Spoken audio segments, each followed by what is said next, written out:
are being broadcast in one live session on the YouTube channel and via the County Council's website.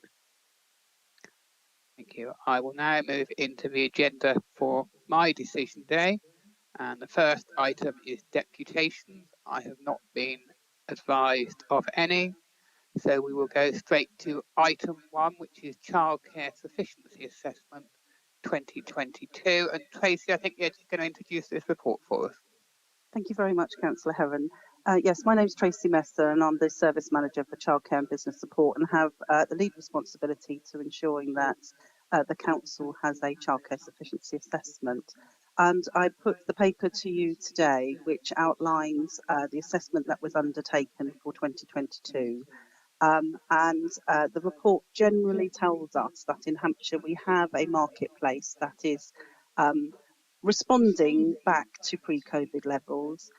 We also have an outline that the population is changing and the market will need to change to that. The population is reducing for the ages of 0 to 5 and into some of the primary areas as well, primary ages.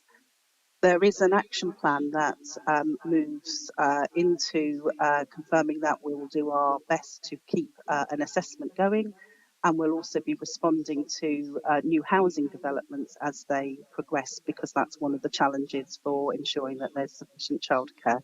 But I bring to you today that report with the action plan and the resources that we have to actually make that action plan a reality. Tracy, thank you very much. And the recommendation on this is just to note the childcare sufficiency report. Before I go to the recommendation, Councillor Porter, who's the Liberal Democrat spokesperson, sorry. Jackie, is there anything you'd like to just add? Yeah, thank you. I'd just like to say, well, first of all, thank you to Tracy and the team who work really hard when a particular site is struggling. And I think their support of those sites has been really excellent, particularly in the last year. I know several have taken up your offer of getting going and after a difficult time. So first of all, I'd like to say thank you. Secondly, that the decline in childcare places that is reported here is in no fault of the County Council. They just purely move the money from one direction to another. But there is an enormous pressure on this community of childcare providers, both pre and after school. There's a staffing issue, particularly, I think, which we need to acknowledge, because so many people can find other work that is far more, that is valued in monetary terms far more, but not in social terms. So I do think that we need to encourage the government at whatever level we're working with, and I'm sure that Steve will do so, to get the thoughts that are currently rumbling around, get them going, because most people are seeking now the freedom of full-time childcare, not term time. Jobs are changing. In fact, there's even a demand for Saturday and Sunday childcare. And I think, and out of hours. I think they've really got to be innovative, and I'm wondering how the County Council is going to help the whole industry to take those risks, whether there's going to be any way in which we can assist as a County Council to take those risks, because it will hopefully help our school entry as well. Very creditable that 99% of the children take up services. I mean, that's, if we got 99% of everything else, we'd be absolutely thrilled, wouldn't we? But I just wanted to say thank you to Tracy, but also to say innovation is the key. How are we going to do it as a County Council? Jackie, thank you. And I think you highlighted some important points there. I will say, we do have a track record of innovation and working with partners. You highlighted a lot of issues there.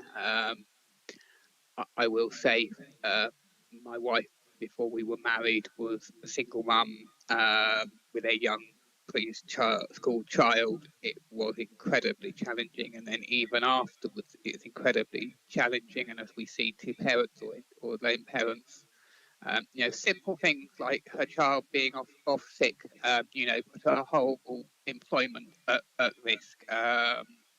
So there are, as we say, we do add on to that we have changing markets, we have changing demands on what people want when they're working from home, their location. So I have a number of people in my area who have childcare where they worked. They're now looking, obviously, because they're working at home, to have a mix or childcare from home.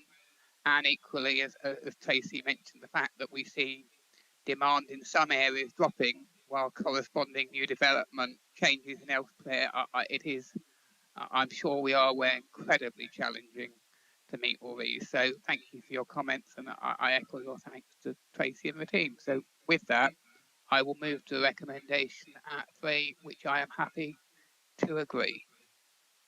So that now takes me to the end of my decision day, and I will hand over to Councillor Forster for his decision day. Steve, over to you. Edward, Councillor Heron, thank you very much indeed. I'm Steve Forster, the Executive Member for Education. I'd like to thank Councillor Heron for his introduction and in his decision. We have 2 items on mine. There are no deputations received in this decision day, so we'll go straight into the first of the items, which is the determination of the 24-25 admission arrangements. And I believe that Mr. Sadler, Nick, you're going to present this item. Yeah, thanks, Councillor Forster. Good afternoon, everybody. My name's Nick Sadler. I'm the head of admissions. I'm presenting 2 papers, but the first paper that I'll briefly discuss here is the paper determining the 2024-2025 admission arrangements. I'll apologise for the length of the report, but ultimately what we have in here is the admission arrangements that are being proposed for approximately 370 community and voluntary controlled schools across Hampshire. And the report informs Councillor Forster as the Executive Member for Education on the consultation process for the proposed admission arrangements for the 2024-25 academic year, and with a significant number of appendices, includes the admission arrangements as they are. So what you have in there are the 5 proposed admissions policies, and that's for the voluntary controlled and community schools in Hampshire that include infant and primary schools, junior schools, federated junior schools, secondary schools, and a couple of all-through schools in Hampshire. The admission arrangements also include 2 proposed additional school-specific criteria. One relates to transitional arrangements resulting from the catchment change that I'll come on to discussing, and the other relates to a request from Brockenhurst Primary School in relation to their oversubscription criteria. It does also include the removal of a school-specific criterion, and that's to do with a historic transitional arrangement caused by a previous catchment change for Sherborne St John Primary School. Within there as well, you have all of the published admission numbers for the primary and secondary schools, and that does include 7 reductions and 2 increases to the published admission numbers. We also have the catchment change I discussed as part of the school-specific criterion, and that relates to the catchment area for Red Barn Primary School and a new build development at lands to the east of Downend Road. It includes an unchanged nursery policy from previous years, and also within the paperwork you will see some consultation responses. These have not related to any of the proposed PAN changes, any of the proposed policies, or any of the proposed catchment changes. However, they are specific to a request for a catchment change for the Wavell School and also a catchment change for Froxfield. However, those changes are not being proposed due to the reasons given in the paperwork and identified a bit later on in the later paragraphs. So what you have in front of you is the admission arrangements for determination for the 2024-2025 academic year. Nick, that's really helpful, thank you. It was, as you say, a long report, 130 odd pages, which, considering the number of schools and the work that must have gone into it, I think is actually quite condensed. It shows the responsiveness of the county in taking into account the feedback that we had from schools. So I'm really pleased with it. Did any of the members who are on this call have any points that they wanted to raise? No, that's good. Well, that proves that the report was as comprehensive as I just suggested. So I'll go straight to the recommendations. And the recommendation in the report is that I approve the proposed admission arrangement for the RANs for applying for school places for 24-25. They've been through the consultation process and have been recommended by the admission forum, and they're documented in the areas that are detailed in the report under the 4 bullet points. I don't believe I need to read them out because everyone should have read the report, so I'm happy to approve the recommendations as detailed in section 2 or paragraph 2.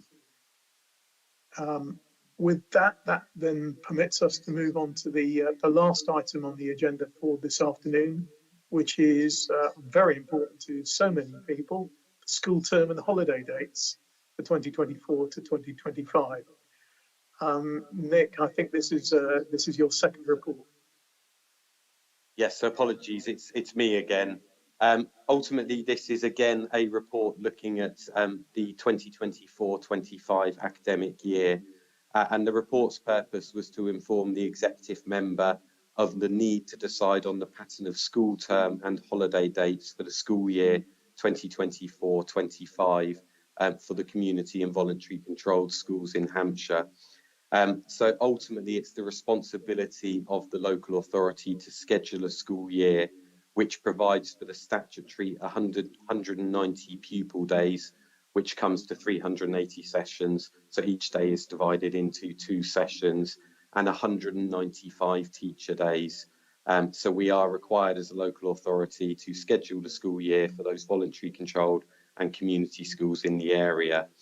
So you will see there that as part of that process, an annual meeting takes place with the Conditions of Services Working Party, who send a representative to a meeting with myself. And that representative is a representative of all the different teacher professional organisations in Hampshire. And they are part of a consultation discussion whereby we send a proposed calendar. That calendar gets considered by COSWAP, and they come back with any proposed recommendations. That calendar then gets sent out to all of the schools in Hampshire for them to make some consultation responses on. You will see within the paperwork that we received 4 consultation responses, and you will see some of the positions that were established by the County Council in response to those consultation responses. And on balance, the proposed dates that were agreed in that meeting with the representative of COSWAP were considered to provide the best balance overall.